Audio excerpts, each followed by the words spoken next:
This is not joke, my friend, talking about your ex-husband. When those words reached me, flat and blunt as a blade, something in the room shifted, and the air felt suddenly too thin to breathe. My first impulse was absurdly small, to deny it without hearing, because I could not bear the thought of you being hurt by idle chatter, by a story hauled up like a hook to snag whatever peace you had found. But I am older in heart than I sometimes allow myself to be, and what rises now is not a prince's scripted fury, but a man's fierce protectiveness. I thought of your face when you learned this, the way you might shrink as if the past could still contain you, and I decided there is no politeness that will do here. I must speak plainly for both of us, and I must do it with the steadiness I have been learning beside you. My friend, well-meaning or trembling with some petty triumph, I cannot say, has set rumor loose in a place that eats gossip for breakfast. He told it as if it were a curiosity, something to be passed around between cups of tea and whispered behind folding screens. But some stories are not harmless. Tales about former marriages or ex-husbands are lanterns thrown into dry leaves. They light up small, private fires that scorch reputations and kindle old shames. I do not know the depth of what he said, nor do I want to amplify it by repeating it. What matters to me is the effect you hearing it, the way it might make you feel exposed, small, or judged. And that is intolerable. If his intention was to warn, he warned badly. If his intention was malice dressed as caution, then he has failed both of us. When I think of your ex-husband, not as a rumor but as a page of the life you lived before I had the honor of knowing you, I see context, not condemnation. I see a chapter, perhaps complicated, perhaps painful, that taught you lessons only you could teach me now. How to be kinder to the hurting, how to carry dignity through disgrace, how to hold tenderness even when the world misnames it as weakness. Those are the things I learned watching you, and those are the things that matter. A past relationship does not erase the woman you have become, any more than stormy weather erases the sound of a shore. It shapes you, gives depth to you, and for me it only deepens the admiration I have for your courage. I will not let idle words from a friend, no matter how confident he sounds, redefine the careful, true ledger of who you are to me. I can, and will, answer whoever needs answering with facts and with the slow accumulation of the truth, the stories of your quiet mercy, the people who will speak for you, because your actions touched them, the small witness of lives you helped, when no one else bothered to look.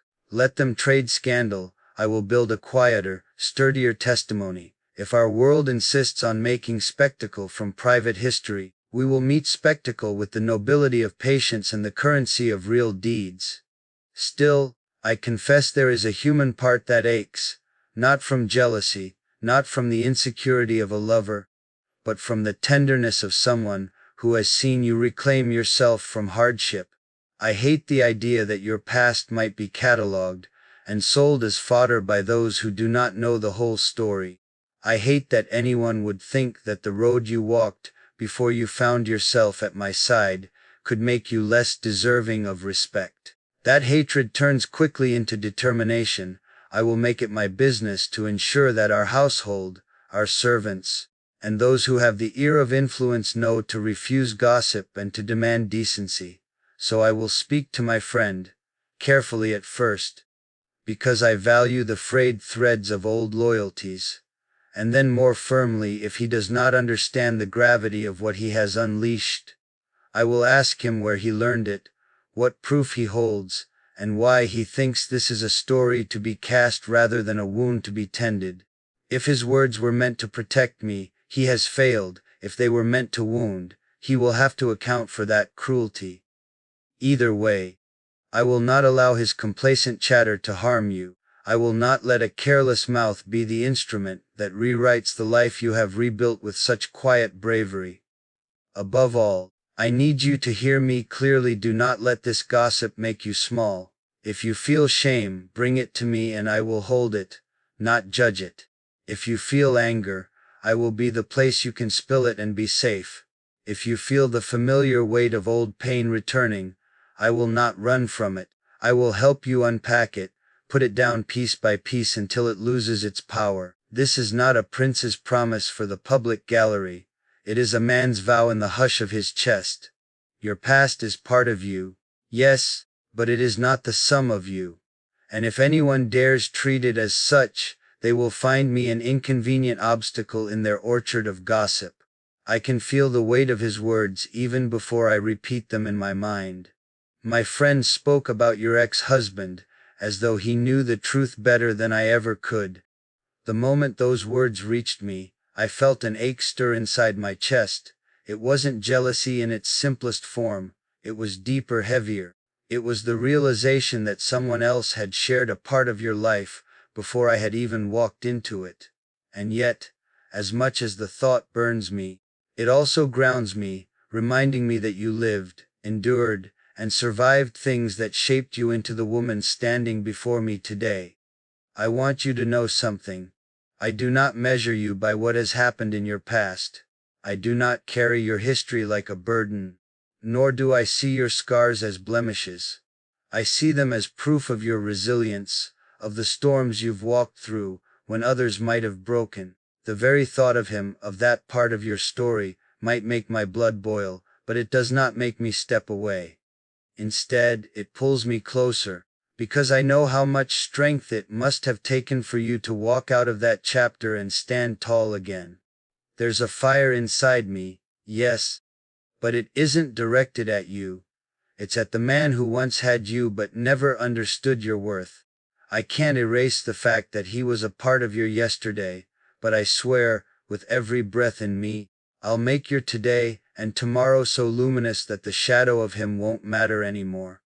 You deserve tenderness, loyalty, and love without conditions. That is what I intend to give you, even if your past continues to be whispered in corners or gossiped about among those who don't understand you. Sometimes I wonder if you think less of yourself because of that history. If you worry that I, a prince, might one day let those whispers cloud my heart. But I need you to hear this clearly. Nothing they say will change how I see you. If anything, their words only ignite my resolve to shield you from the weight of judgment. You are not defined by him, nor are you chained to the mistakes or cruelty of that union. You are your own person, radiant and unshakable, and I thank the heavens that our paths crossed when they did. Even now, as my friend's words echo in my ears, I choose to silence them with the truth of my heart. His opinion is not my compass. The world may talk, but I am not the world. I am your man, your protector, the one who has vowed to see beyond all veils. And though I cannot undo what was, I can promise you this: I will never let you feel alone in the face of your past. I know there may be moments when the weight of those memories tries to pull you under. In those moments I want you to remember my voice. Remember that I see you as a woman of strength, not of weakness. I see you as someone worthy of the highest love, not pity or shame. And if ever you doubt yourself, I will remind you with my words, my actions, and my devotion that you are cherished beyond measure. So let them talk, let the past attempt to resurface. It does not scare me, and it should not scare you. My friend may have spoken of your ex-husband, but I am speaking of you, and the difference is clear. He is the past, and you are my future. The corridor felt too loud after that revelation, as if every torch had been turned up and the tapestries were whispering back everything they'd ever been told. I forced my footsteps into a steady rhythm and walked until my boots remembered how to keep time. There is a strange clarity that pain can bring, not the kind that sears and vanishes, but the clear-eyed kind that tells you exactly what you must do. For me it was simple: I will not allow someone else's careless words to rearrange the story of your life. I will meet those words with steadiness, with facts, with the quiet accumulation of proof that the person I love is honorable, compassionate, and whole. I called my friend to my study, not to tear him down in the glare of court gossip, but to demand honesty where he had offered rumor. He looked smaller than I expected, as if he had not measured the consequences of what he set loose. I did not shout. I asked questions. Where had he heard it? Who had told him? What did he hope to accomplish by speaking it to me in the half-whispered way of men who think discretion makes them kind? In asking, I watched his face for the first time instead of listening to his voice, and in that watching I saw negligence more than malice. That did not excuse him, but it gave me a way to respond by retracting the story's power, by refusing to feed its appetite for shame. After that I went to the places you had quietly shaped.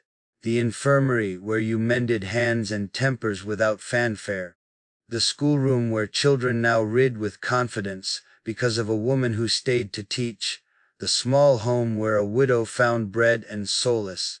I asked those people about you, not to build a list for the court, but because truth grows loud when it has witnesses. Their faces lit with relief to speak of your quiet work. Their stories were the kind of testimony I trust, the accidental, ordinary details that cannot be invented. When truth lines up in small, human places, rumors begin to look thin by comparison. I know my father will press me about this. He will ask for pedigree, for explanations, for reasons that can be filed and archived. I have already practiced how to tell him, not to defy him disrespectfully, but to align my words with the man he raised. The one who once said that a ruler's greatness is measured by the courage to do right, even when it costs him his comfort. I will remind him of that lesson. I will show him the living evidence of your worth, so that he cannot reduce you to a shadow passed between tavern talk and council room whispers. If I must sacrifice his easy acceptance to preserve your dignity, then I will wear that choice openly, proud of it rather than ashamed. There will be nights when the palace feels like a court of knives, when servants glance with new curiosity and ambassadors look for the scandal in every smile. In those hours I will be deliberate about the small rituals that counteract cruelty. I will dine with you in the household rooms that have always been yours to walk.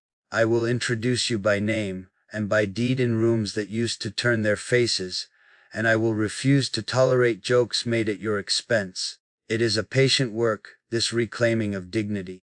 It is not a single speech from a days, but 1,000 small acts that tell the world, and the most skeptical corners of it, that you are to be respected.